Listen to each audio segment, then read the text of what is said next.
Ya, shalom saudara. Shalom. Nah saudara, saya akan ajak kita merenungkan dari Kejadian pasal 17 ayat 1 sampai 14 saudara.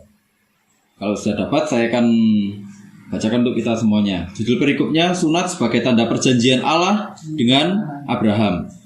Ketika Abraham berumur 99 tahun, maka Tuhan menampakkan diri kepada Abraham dan berfirman kepadanya, "Akulah Allah yang Maha Kuasa, hiduplah di hadapanku dengan tidak bercela. Aku akan mengadakan perjanjian antara aku dan engkau, dan aku akan membuat engkau sangat banyak."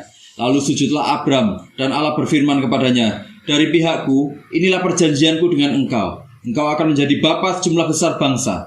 Karena itu namamu bukan lagi Abram, melainkan Abraham. Karena engkau telah kutetapkan menjadi bapa sejumlah besar bangsa. Aku akan membuat engkau beranak cucu sangat banyak. Engkau akan kubuat menjadi bangsa-bangsa, dan daripadamu akan berasal raja-raja. Aku akan mengadakan perjanjian antara aku dan engkau serta keturunanmu, turun-temurun menjadi perjanjian yang kekal, supaya aku menjadi Allahmu dan Allah keturunanmu. Kepadamu dan kepada keturunanmu akan kuberikan negeri ini yang kau diami sebagai orang asing, yakni seluruh tanah Kanaan akan kuberikan menjadi milikmu untuk selama-lamanya, dan aku akan menjadi Allah mereka." Lagi firman Allah kepada Abraham, "Dari pihakmu engkau harus memegang perjanjianku, engkau dan keturunanmu turun-temurun. Inilah perjanjianku yang harus kamu pegang, perjanjian antara aku dan kamu serta keturunanmu, yaitu setiap laki-laki di antara kamu harus disunat. Haruslah dikerat kulit katanmu, dan itulah akan menjadi tanda perjanjian antara aku dan kamu. Anak yang berumur 8 hari haruslah disunat, yakni setiap laki-laki di antara kamu, turun-temurun, baik yang lahir di rumahmu maupun yang dibeli dengan uang dari salah seorang asing, tetapi tidak termasuk keturunanmu. Orang yang lahir di rumahmu dan orang yang engkau beli dengan uang harus disunat. Maka dalam dagingmu lah perjanjianku itu menjadi perjanjian yang kekal. Dan orang yang tidak disunat, yakni laki-laki yang tidak dikerat kulit katannya, maka orang itu harus dilenyapkan dari antara orang-orang sebangsanya. Ia telah mengingkari perjanjianku." Sampai situ dulu. Nanti di pertemuan selanjutnya kita bahas yang selanjutnya, masalah perubahan nama ya saudara ya. Jadi hari ini kita akan fokus kepada sunatnya. Masalah perubahan nama nanti dulu, karena itu berhubungan dengan kelurahan, saudara. Ya. Oke, saudara. Jadi ini jaraknya 13 tahun setelah Abram retreat. 13 tahun. Jadi kita kalau lihat di sini Ismail umurnya sudah berapa tahun? Nanti di bawah ada umurnya 13 tahun. Itu ya. 13 tahun. Jadi ini jaraknya sudah 13 tahun, saudara. Abram umurnya sudah 99 tahun, saudara. Sarai umurnya sudah 90 tahun. Jadi ini sebenarnya sudah kondisi yang gak masuk akal untuk mereka punya anak. Ya kan? Sudah secara alami itu sudah gak mungkin sama sekali. Ya, Abram pun mungkin waktu itu sekalipun dia sudah menerima janji, dia akhirnya juga melihat Ismail lahir. Berjalannya waktu pun dia akhirnya pasrah. Ya kan? Dia pasrah. Ya gak mungkin lah ya, mungkin memang ini sebenarnya maksudnya Tuhan. Mungkin dia mereka-reka seperti itu, saudara. Atau di dalam hati pun dia mungkin ada perasaan mungkin tanda tanya juga. Sebenarnya Tuhan itu ini sudah janji yang kapan hari itu penampakan yang kedua. Gitu ya, penampakan yang kedua dari yang pertama waktu dia dipanggil pertama kali di Ur Kasdim.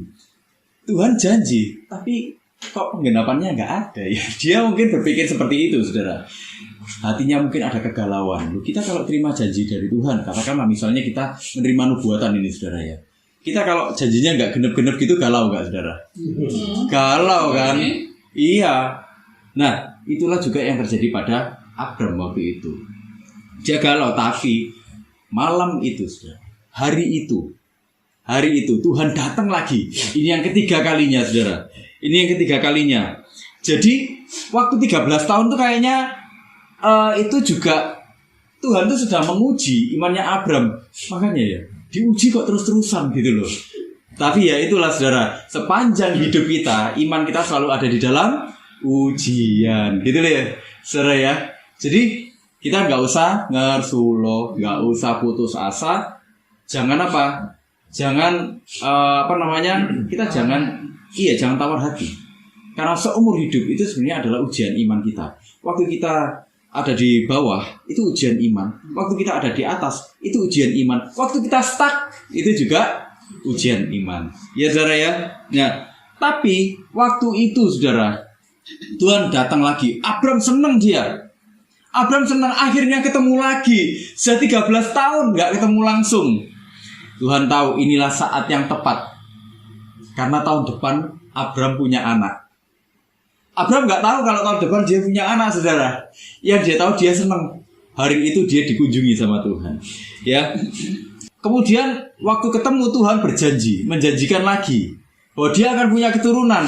Saya yakin di dalam hatinya Abram itu, nanti ya kalau kita bahas di pertemuan selanjutnya, kita akan melihat bagaimana Abram itu sebenarnya mungkin dia juga ada rasa mempertanyakan. Tuhan aku 99 tahun. Wis lah, aku menyerah dengan keadaan. Tapi Tuhan nggak seperti itu. Tuhan meneguhkan, Tuhan memberikan satu janji. Janjinya apa? Nah, kita akan sama-sama belajar, saudara. Janjinya Tuhan itu sebenarnya apa sih bagi kita semua tuh? Janjinya bukan hanya bagi Abram ternyata, tapi bagi kita semuanya. Gitu loh. Ya. Nah, saudara, di ayat 1. Di ayat 1 saya mulai dari situ. Ketika Abram berumur 99 tahun, maka Tuhan menampakkan diri kepada Abram dan berfirman kepadanya, Akulah Allah yang Maha Kuasa, Akulah Allah El Shaddai. Wah, itu pertemuan itu langsung dibuka dengan satu perkenalan yang luar biasa, menunjukkan bahwa aku Allah yang Maha Kuasa. Kalau aku Allah yang Maha Kuasa, tidak ada yang tidak mungkin. Gitu ya. Jadi Allah sudah menegaskan dirinya secara langsung kepada Abram. Akulah El Shaddai, Allah yang Maha Kuasa. Tidak ada yang tidak mungkin. Tidak perlu kamu takut, tidak perlu kamu ragu. Tuhan langsung bilang kayak gini. Bukan cuma Allah El Shaddai, dia bilang, hiduplah di hadapanku dengan tidak bercela. Kata hiduplah itu menunjukkan satu kerinduan Tuhan. Hiduplah itu gini, intimlah denganku. Tuhan tuh bukan cuma memperkenalkan dirinya, menunjukkan dirinya Allah yang Maha Kuasa, tapi dia juga menunjukkan kerinduannya kepada Abram. Intimlah denganku. Ya, intimlah denganku. Dengan apa? Dengan tidak bercela. Kenapa? Karena Tuhan itu kudus. Ayat firman Tuhan bilang apa? Kuduslah kamu sebab aku kudus. Artinya gini, saudara. Kalau kita ingin memahami siapa Tuhan, kalau kita ingin memahami janji-janji Tuhan di dalam hidup kita, hiduplah di dalam kekudusan. Sebab tanpa kekudusan, hati kita kotor. Kita akan memahami Tuhan dan memahami seluruh pribadi Tuhan, memahami seluruh janji Tuhan itu dengan pikiran yang kotor, dengan pikiran yang terdistorsi. Artinya apa? Kita nggak akan pernah menangkap apa sebenarnya yang jadi keinginannya Tuhan di dalam hidup kita. Yang kita tangkap waktu Tuhan ngomong soal janjinya, yang kita tangkap waktu Tuhan tuh memperkenalkan dirinya kepada kita, waktu Tuhan menyatakan dirinya kepada kita, semuanya adalah tentang kita dan tentang kita yang berdosa. Kalau kita memandang Tuhan dengan pikiran berdosa, secara yang kita inginkan semuanya nggak akan pernah jauh-jauh dari keinginan berdosa kita. Ayo, kalau orang berdosa diberkati pingin apa, saudara? Kalau dalam pikiran berdosa kita loh, saudara. Ayo, kalau kita diberkati pingin apa, saudara? Pingin nambah dosa. Ya, ini jujur aja. Kalau misalnya ini saya diberkati limpah-limpah, tapi dalam pikiran berdosa saya, dalam keadaan pikiran saya tidak dipulihkan, saya diberkati dalam kondisi hati saya yang penuh dengan dosa, tanpa ada koreksi dari Tuhan, tanpa ada pemulihan dari Tuhan, apa yang terjadi? Pikiran saya ingin apa? Mungkin saya ingin balas orang-orang yang pernah menyakiti saya. Bener gak? Banyak kan orang-orang seperti itu. Mereka berusaha jadi kaya untuk apa? Membuktikan sesuatu pada orang-orang yang sudah menyakiti mereka. Bener gak? Ya. Bahkan kalau perlu bikin mereka minta ampun sama kita. Bener gak? Ya kan? Betul. Buku tagihannya dibuka semua. Ini urusannya opo ini dulu. Ini opo ini. Ini opo ini, ya kan? Yang kedua, saudara, kalau saya diberkati dalam keadaan saya yang tidak dipulihkan hubungan saya dengan Tuhan, mungkin saya akan menggunakan setiap dalam tanda kutip berkat itu untuk apa? Untuk pamer, untuk flexing. Ini loh, aku sudah berhasil. Apakah hidup saya akan mendatangkan manfaat? Enggak. Ya kan? Hidup saya setiap hari saya habiskan untuk apa? Untuk pamer. Saya loh beli ini, saya beli ini, saya mungkin beli mobil-mobil mahal, saya mungkin beli rumah yang mahal dengan piring yang harganya satu itu puluhan juta mungkin. Ya kan? Padahal rasanya kalau dipakai buat makan pecel sama aja. Iya toh? Dipakai buat makan penyetan ya sama aja dengan piring yang hadiah yang gampang pecah. Rasanya sama aja, ya kan? Sendoknya harganya ratusan ribu bahkan mungkin jutaan, tapi sama aja rasanya dipakai dengan yang hadiah yang gampang bengkong itu, saudara. Kalau kita ada di dalam pikiran berdosa kita, di dalam hidup kita yang berdosa, kita diberkati sama Tuhan. Berkat itu enggak jadi berkat, saudara. Ya, berkat itu akan jadi laknat. Itu loh. Kenapa? Kita akan gunakan itu semuanya untuk sesuatu yang salah. Nah, di sini Tuhan itu segera dalam hubungan pribadimu yang intim denganku, engkau akan memahami aku. Dan engkau akan memahami apa janjiku. Engkau akan memahami kenapa aku berjanji kepadamu. Engkau akan memahami tanggung jawab seperti apa yang ada di dalam janjiku itu. Gitu loh. Seringkali orang itu kepingin menerima janji Tuhan, tapi orang gak mau dengan tanggung jawabnya. Ya kan? Orang cuma kepingin pemulihan, tapi orang gak kepingin memikul tanggung jawab. Gitu loh. Padahal di dalam setiap yang Tuhan rencanakan di dalam kehidupan kita ada tanggung jawab yang Tuhan ingin kita emban, gitu loh, saudara. Ya, tapi sekali lagi firman Tuhan bilang apa? Pikulah kuk yang kupasang, gitu loh. Itu bukan satu tanggung jawab yang berat. Kenapa? Karena di dalamnya ada rasa cinta dari Tuhan yang membuat kita mencintai Tuhan. Jadi kita melakukan segala sesuatunya itu untuk apa? Untuk mencintai Tuhan, gitu loh. Waktu kita menikmati hidup pun itu untuk mencintai Tuhan. Bukan untuk kita flexing, bukan untuk kita pamer-pamer, bukan kita untuk membalas orang lain, enggak. Tapi karena kita mencintai Tuhan. Dan lewat itu nama Tuhan dipermuliakan hati kita. Gitu loh, saudara ya. Jadi itulah Allah membuka dialognya dengan Abram. Ya, dengan menunjukkan kemahakuasaannya. Dan enggak sampai di situ. Intimlah denganku. Intimlah denganku. Karena di situ engkau akan mencapai pemahaman yang luar biasa. Baik tentang janji Tuhan dan terlebih tentang aku, tentang pribadiku. Nah, kemudian di ayat kedua Tuhan bilang gini, aku akan mengadakan perjanjian antara aku dan engkau, dan aku akan membuat engkau sangat banyak. Langsung Tuhan bilang, ini janjinya diulang lagi, saudara. Janji yang mungkin Abraham ketawa di dalam hatinya. Mosok sih, aku 99 tahun, jadi ini dibikin tambah banyak. Punya satu syukur-syukur. Ini kok tambah banyak. Ya opo corone. Iya kan? Seperti itu. Nah, aku akan mengadakan perjanjian antara aku dengan engkau. Di sini sebenarnya gini, Allah itu meneguhkan janjinya. Ini bukan satu janji yang baru, tapi Allah meneguhkan janjinya. Saudara, kita bisa lihat bahwa sebenarnya sejak dari awal yang berinisiatif itu bukan Abram. Yang berinisiatif itu Tuhan. Waktu Tuhan melakukan sesuatu di dalam hidup kita, sebenarnya yang berinisiatif itu Tuhan semua, saudara. Waktu Tuhan memberikan janji di dalam hidup kita, Tuhan yang berinisiatif. Bukan karena kita ini cari-cari Tuhan, terus akhirnya Tuhan itu memberkati kita. Enggak, tapi sejak dari awal Tuhan itu sudah tahu di dalam kekekalannya. Tuhan sudah menetapkan segala sesuatu di dalam kekekalannya. Gitu loh. Ya, Tuhan berinisiatif untuk menemui kita. Tuhan berinisiatif merancang segala sesuatunya di dalam hidup kita. Itu yang terjadi pada Abram. Itulah kenapa kalau Tuhan berjanji di dalam kehidupan kita tidak ada yang gagal. Itulah kenapa kalau Tuhan itu berjanji dia menyertai kita, penyertaannya itu akan sungguh terjadi. Meskipun di dalam kehidupan kita itu terjadi hal-hal yang tidak kita inginkan, saudara. Ya memang namanya kita nggak maha tahu. Dan segala sesuatu nggak sempurna. Gitu loh. Tapi dia Allah yang sempurna. Dan karena dia Allah yang sempurna, semuanya itu tidak akan pernah gagal. Semua janjinya pasti tergenapi. Artinya apa? Saudara, gini loh. Allah yang maha kuasa, itu bayangkan gini.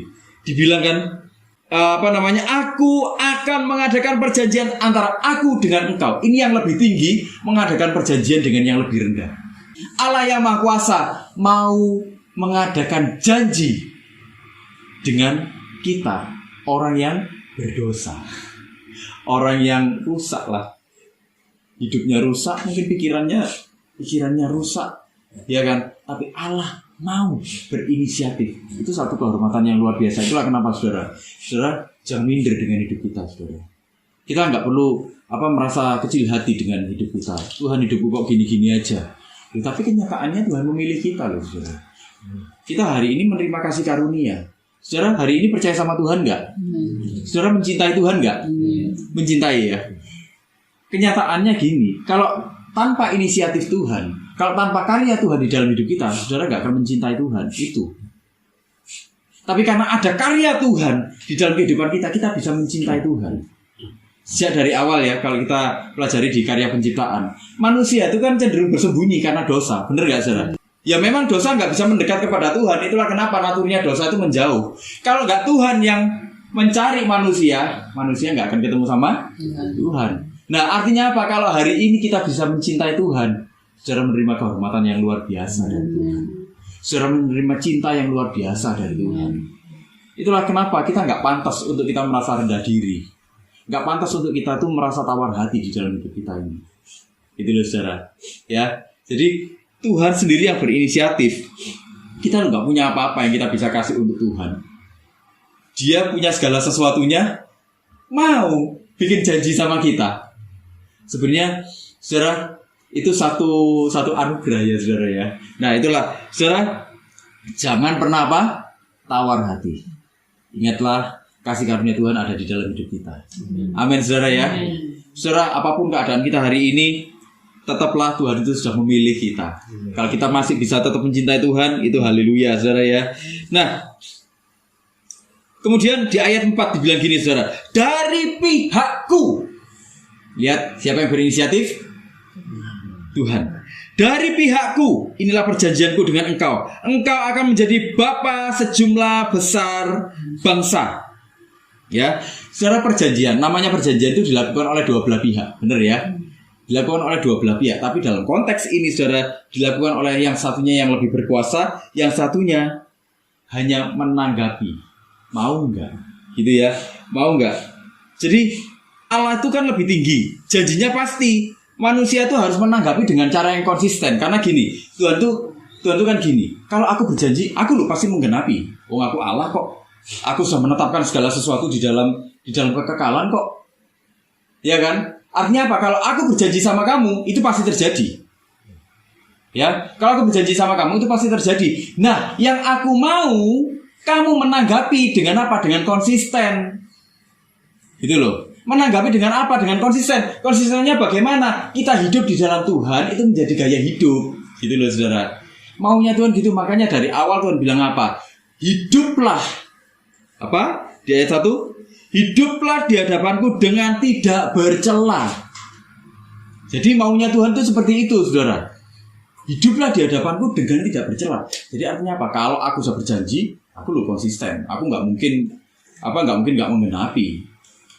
Ya, aku nggak menggenapi. Pasti aku menggenapi.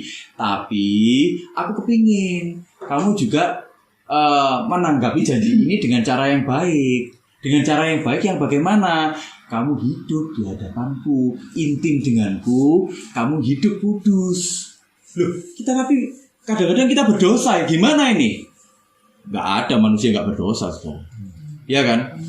Yang membedakan adalah manusia yang selalu ingin bertobat dari dosa-dosanya, dan manusia yang selalu ingin hidup di dalam dosa. Nah, kalau kita berdosa, tapi kita bertobat, kita selalu ingin bertobat, Tuhan ampuni aku, Tuhan tolong aku, Tuhan. Saya gak hidup di dalam dosa itu. Tuhan melihat hati kita. Sama seperti Abraham pun kan melakukan hal seperti itu, saudara. Dia berdosa, Daud, dia berdosa. Tapi apakah Tuhan serta-merta, oh kamu berdosa ya? Wah, wes, gini aja, tak musnahkan kamu. Enggak kan? Tuhan lihat hatinya, bener gak? Itulah kenapa Tuhan itu kepingin waktu Tuhan sudah berjanji, kita menanggapinya dengan apa? Konsisten. Ya, kemudian di ayat 7-8 dibilang gini, saudara. Ya, ke-7-8. Aku akan mengadakan perjanjian antara aku dan engkau serta keturunanmu turun-temurun menjadi perjanjian yang kekal. Supaya apa? Aku menjadi Allahmu dan Allah keturunanmu. Kepadamu dan kepada keturunanmu akan kuberikan negeri ini yang kau diami sebagai orang asing, yakni seluruh tanah Kanaan akan kuberikan menjadi milikmu untuk selama-lamanya. Dan aku akan menjadi Allah mereka. Ya kan? Tuhan memperluas janjinya. Ini gak cuma sama kamu loh, Abraham. Sekarang janji ini juga sama keturunanmu. aku juga ingin melakukan hal yang sama dengan keturunanmu. Kalau engkau intim dengan aku juga kepingin keturunanmu pun itu intim dengan aku. Siapa keturunannya Abraham? Ayo. Bukan cuma orang Israel, tapi dalam konteks perjanjian baru, kita pun itu adalah keturunan Abraham semuanya. Keturunan Abraham. Di Kisah Para Rasul 2 ayat 3 sampai di Kisah Para Rasul, saudara. Pasal 2 ayat 39. Dibilang gini, saudara. Ini waktu Petrus khotbah. Sebab bagi kamulah janji itu, dan bagi anak-anakmu, dan bagi orang yang masih jauh, yaitu sebanyak yang akan dipanggil oleh Tuhan Allah kita. Jadi artinya apa? Perjanjian Allah dengan Abraham waktu itu juga berlaku bagi kita. Kehormatan gak itu, saudara? Ya, itu satu kehormatan yang luar biasa besarnya. Ya, jadi Allah memperluas janjinya. Abraham, ini gak cuma sama kamu aja, tapi sama keturunanmu pun aku ingin intim. Sama keturunanmu pun aku ingin ada bersama-sama dengan mereka. Gitu ya. Nah, apa janjinya, saudara?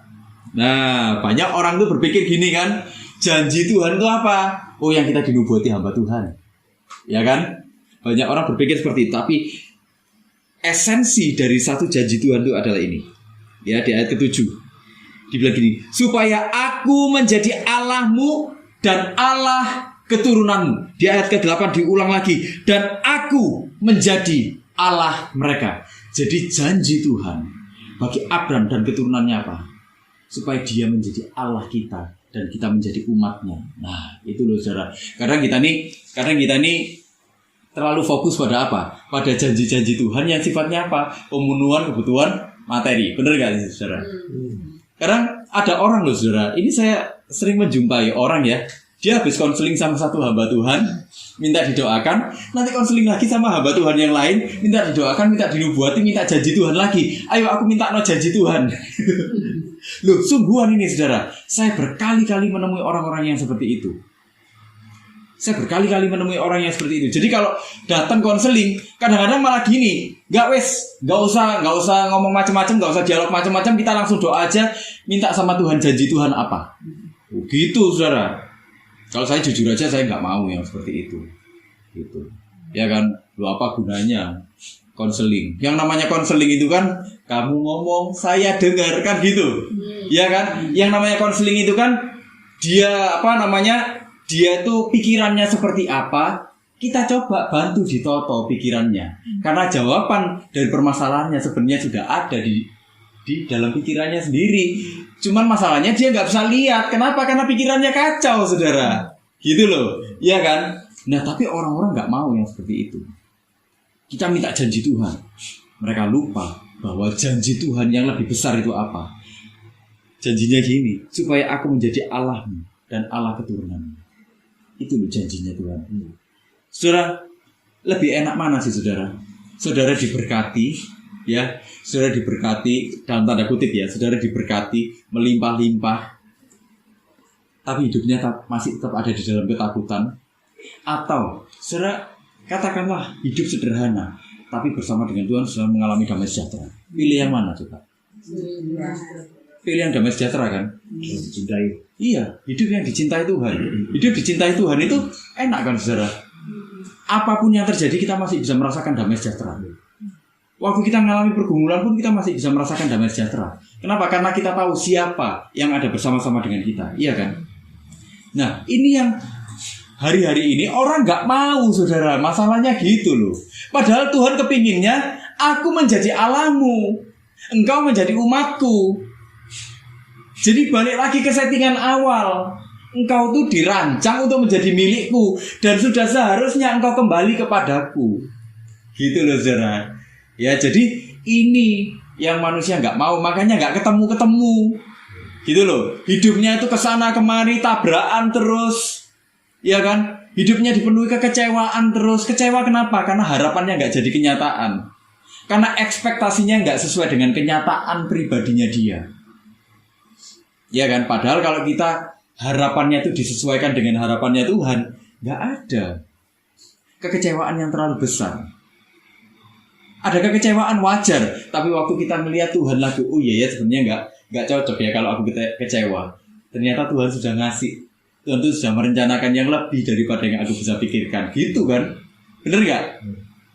Itu loh. Jadi maunya Tuhan itu gitu.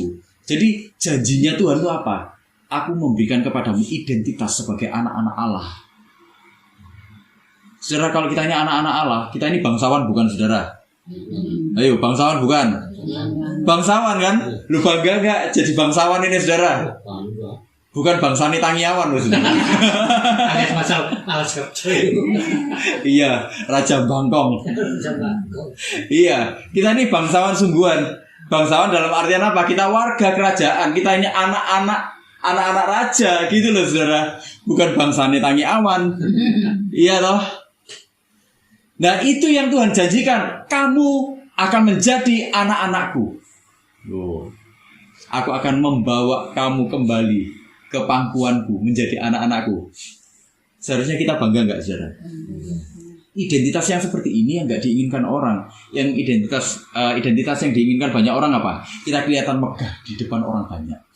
Kenapa? Karena kalau kita kelihatan megah di depan orang banyak, kita dapat status sosial. Bener gak? Iya kan? Itu yang orang cari sekarang kan? Makanya orang flexing pakai handphone mahal-mahal, selfie. Bener gak, saudara? Iya kan? Orang pamer kesana kesini.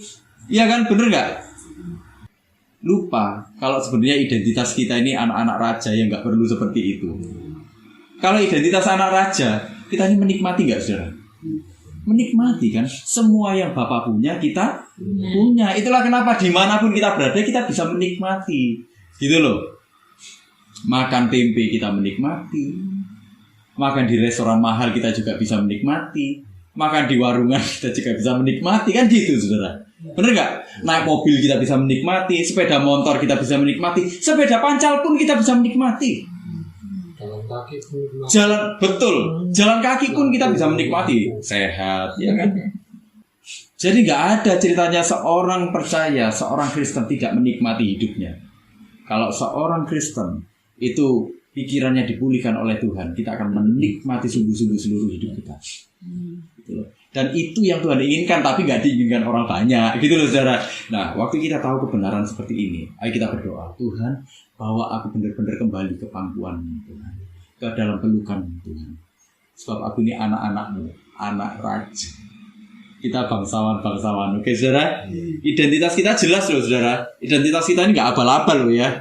Nah, itulah kenapa terus Tuhan bilang di ayat ke-9 dan 10, dibilang gini, saudara. Lagi firman Allah kepada Abraham. Namanya sudah ganti, kita nggak bahas, saudara ya, nanti aja proses pergantian nama kita bahas selanjutnya, saudara ya.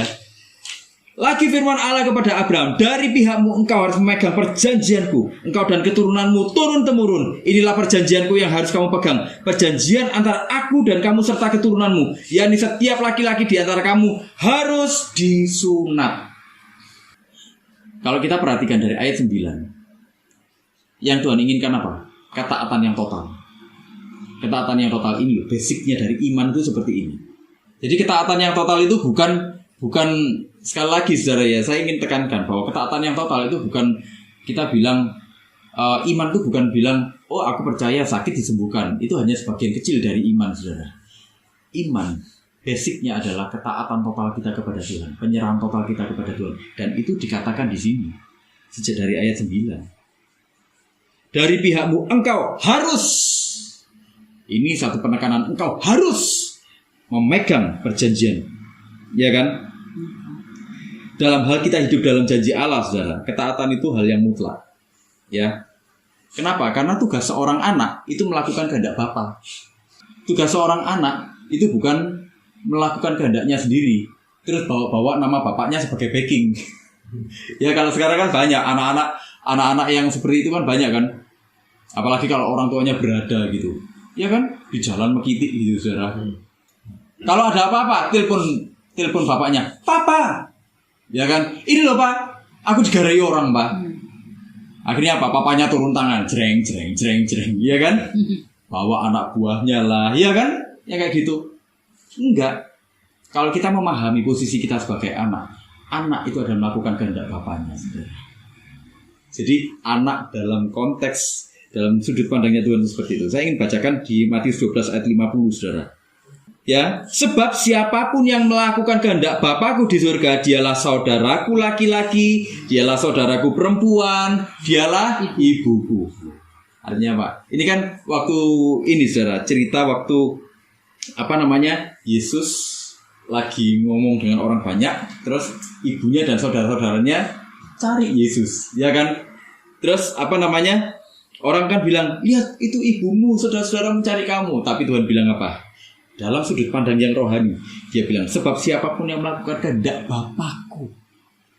Ya kan? Ini apa, saudara? Tugas seorang anak itu adalah melakukan kehendak bapaknya.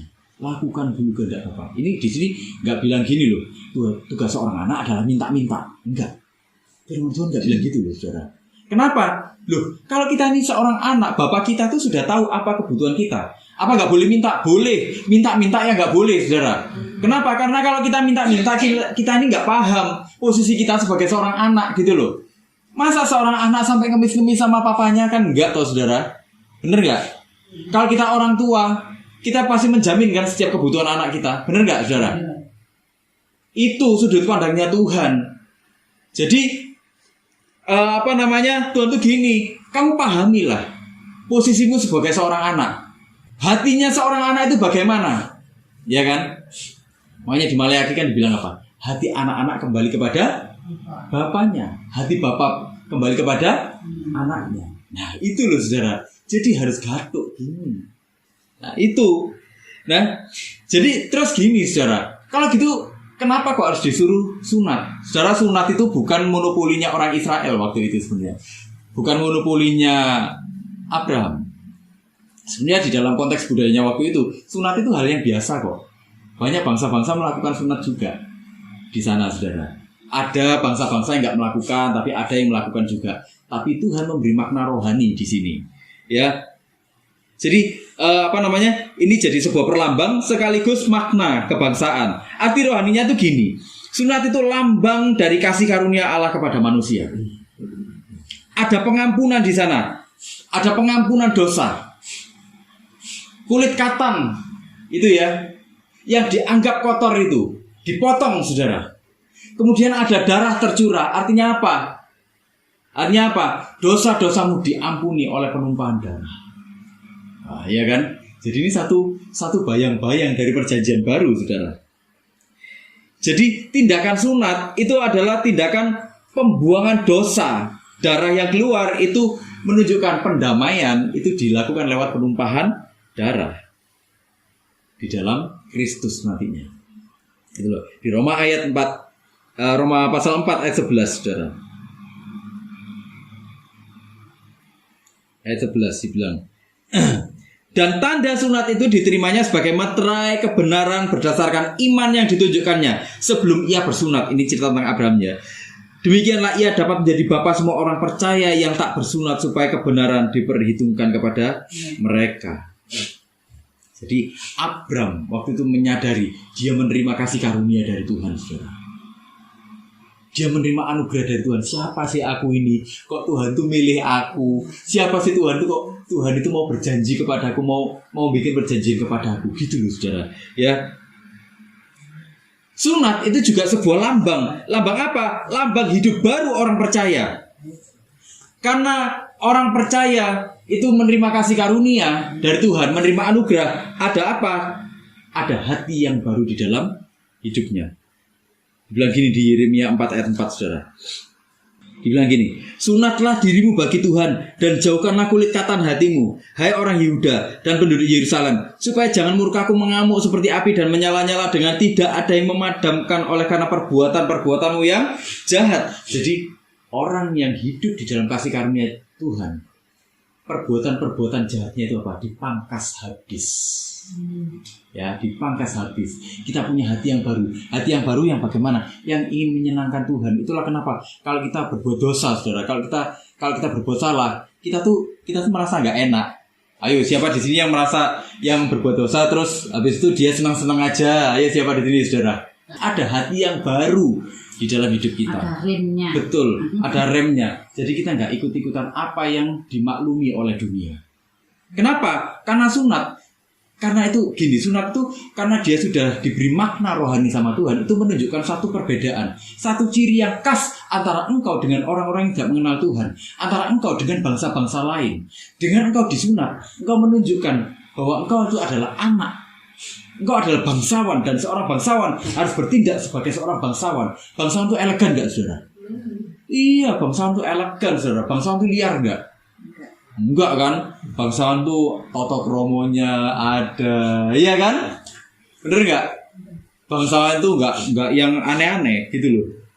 Nah, itulah. Jadi itu satu ciri yang khas yang keluar dari kehidupan kita, bahwa kita sudah ditebus, bahwa kita ini adalah anak-anak Tuhan, bahwa kita ini menerima janji Tuhan itu. Saudara, saya ingin bacakan satu ayat terakhir di Yakobus pasal 2 ayat 17 dan 22, saudara. Saudara pasti kenal dengan ini, saudara. Ya. Dibilang gini, demikian juga halnya dengan iman. Jika iman itu tidak disertai perbuatan, maka iman itu pada hakikatnya adalah mati. Ayat 22, kamu lihat bahwa iman bekerja sama dengan perbuatan-perbuatan, dan oleh perbuatan-perbuatan itu iman menjadi sempurna. Jadi saudara, ayat ini bukan gini, ayat ini kan sering dipakai sama orang gini, kamu gak berbuat sesuatu ya mujizat gak terjadi dalam hidupmu. Ya bener ya. Nah tapi kalau kita perhatikan konteksnya gini, Yakobus lagi ngomong gini, kalau kamu tuh tahu bahwa kamu harus berbuat baik di dalam Tuhan, kamu sudah ditebus, kamu menerima kasih karunia, dan kamu tahu bahwa kamu harus hidup di dalam kasih karunia. Perbuatanmu pun itu harus perbuatan kasih karunia. Tapi kalau kamu tidak hidup dengan itu, maka sebenarnya kamu tidak hidup di dalam kasih karunia. Maksudnya Yakobus itu, saudara, sebenarnya. Jadi perbuatan-perbuatan yang dimaksud oleh Yakobus adalah antara kamu menerima kasih karunia dengan perbuatanmu itu harus sinkron. Gitu loh. Jangan ngaku-ngaku kamu anak Tuhan tapi perbuatannya anak setan. Gitu loh, saudara. Jadi maksudnya Yakobus gitu. Nah, saudara, kalau kita kembali ke Abraham waktu dia menerima janji di ayat ke-7, aku menjadi Allahmu dan Allah keturunanmu. Ya, engkau akan menjadi anakku, aku akan menjadi bapamu. Dan karena itu identitasmu akan berubah. Dan karena identitasmu berubah, caramu hidup pun itu akan berubah. Nah itu, saudara ya. Jadi saudara nangkap ya esensinya di sini, saudara ya. Esensi dari seluruh janji Allah adalah ini, saudara. Jadi saudara jangan mau terjebak dan jangan mau tertipu dengan janji-janji Allah yang cuman diasosiasikan dengan sesuatu yang sifatnya fisik. Engkau akan disembuhkan, atau engkau akan mengalami pemulihan ekonomi, atau keluargamu akan dipulihkan. Enggak seperti itu, saudara. Kebahagiaan orang yang terutama adalah waktu Allah menjadi bapaknya dan kita menjadi anaknya. Ya, saudara ya, bisa memahami ya, saudara. Inilah di situ kenapa Abram menjadi percaya. Dia berbahagia. Kenapa? Karena dia menerima janji yang esensial yang seperti ini. Dan dia tahu keturunannya pun akan menikmati Tuhan. Siapa keturunannya? Kita. Itu juga keturunan Abraham. Dan kita akan menikmati Tuhan. Waktu kita menikmati Tuhan, kita akan menikmati kebahagiaan yang hakiki. Kebahagiaan yang sejati. Yang gak bisa diganti dengan apapun. Gak bisa diganti dengan uang. Gak bisa diganti dengan kesehatan. Gak bisa diganti dengan hubungan. Gak bisa diganti dengan apapun. Ya, berbahagialah, saudara, kalau hari ini kita menerima kasih karunia Tuhan dan hiduplah terus di dalamnya. Amin, saudara. Yuk kita sama-sama berdoa.